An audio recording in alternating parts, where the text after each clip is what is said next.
السلام عليكم البنات، كي دايرين؟ لاباس عليكم؟ كنتمنى ان شاء الله تكونوا بخير وعلى خير. وكما وعدتكم البنات قلت لكم بالنسبه للموديلات ديال البيجامات ان شاء الله بالنسبه للموسم ديال الشتوى غادي نبدا كنلوح لكم الفيديوهات زوينين صراحه في الموديلات والشكيلات غزالين بزاف. شي حاجه البنات العبال يدكم، خصوصا البنات اللي متزوجين وبغا يطلعوا في راسهم، ولين الواحد اللي كتعرف هاد اللبسات صراحة الله ديال الدار وبيجامات يجيو صراحة في موديلات واعرين، وحتى التشكيلة غزالة بالنسبة لي طاي كاملين، يعني على حساب ستوندار ولا حساب لي طاي ديال دو اكس ال ولا 3 اكس ال. شي حاجة غزالة غزالة وكيشتو معايا البنات.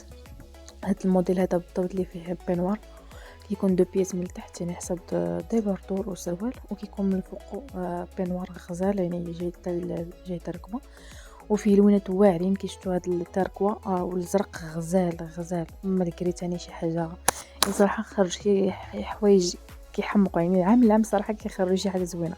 وكنعرفوا البنات حنا البنات مدمنين على هاد الشيء، خصوصا المرأة اللي مزوجة بالضبط. كتكون كيعجبها بزاف بحال هاد اللبسات في الدار، يعني علاش مزوجه؟ حيت كتبي تهلا في راسها قدام راجلها وقدام عكوزتها وقدام كلشي، راكم عارفين نتوما. المهم داكشي قلت لكم البنات ان شاء الله غادي اللي غيشوف هذا الفيديو ما تنساش ديري اشتراك للقناه وكذلك تفعل الجرس باش توصل بكل جديد ديالي. يعني كي قلت لكم شي حاجه بسيطه، ديروا على ودي، يعني ديروا اشتراك للقناه اللي اول مره كتشوف الفيديو ديالي على حساب القناه ديالي.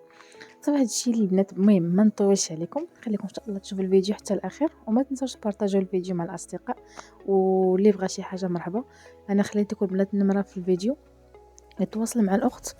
وبالنسبه للناس اللي على حساب السلعه اللي بغاو الجمله اللي بغا يبيعوا، ولا اللي بغاو على حساب البياسه واحده، الفرجه ممتعه. خليتكم على خير.